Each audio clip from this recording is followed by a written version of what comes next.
তেল দিয়ে দিই। তেল গরম হয়ে গেছে, এখন ডিমটা দিয়ে দিই।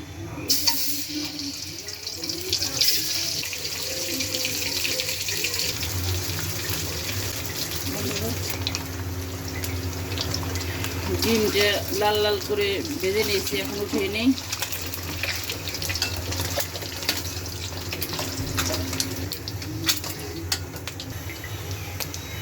ডিম আলু তরকারি রান্না করার জন্য দিয়ে দেব জিরে, দিয়ে দেব কাঁচামরিচ আর পেঁয়াজ।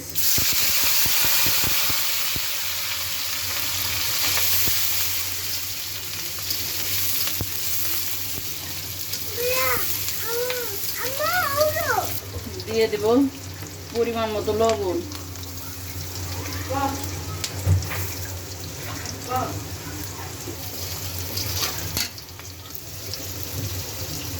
দিয়ে দেব আদা রসুন বাটা।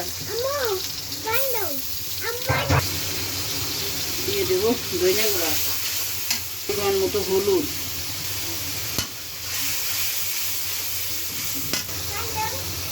হালকা একটু মরিচের গুঁড়া। দিয়ে দেব ছোট আলু সিদ্ধ করে ছুলে নিছি, সে আলু দিয়ে দেব। এখন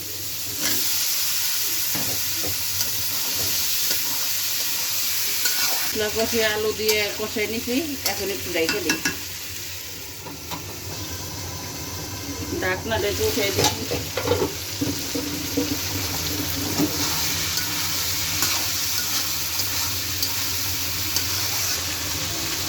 আলু কষানো হয়ে গেছে, এখন ডিমটা দিয়ে দিই। তরকারিতে পানি দিই। তরকারিটা এখন একটু নাড়াচাড়া দিই, দিয়ে ঢেকে দিই একটু।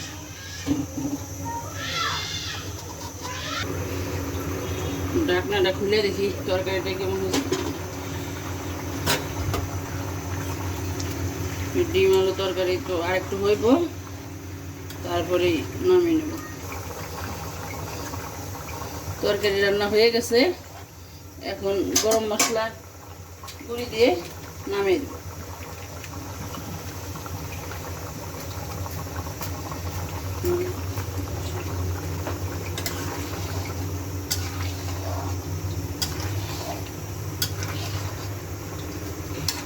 তরকারি একদম কমপ্লিট।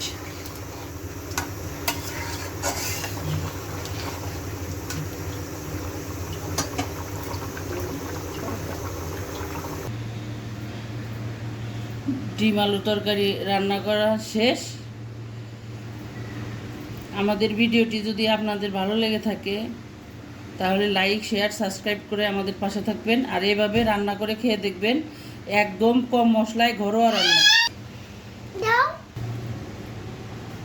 আজকের মতো এই পর্যন্তই, দেখাবো অন্য কোনো রান্নার ভিডিওতে।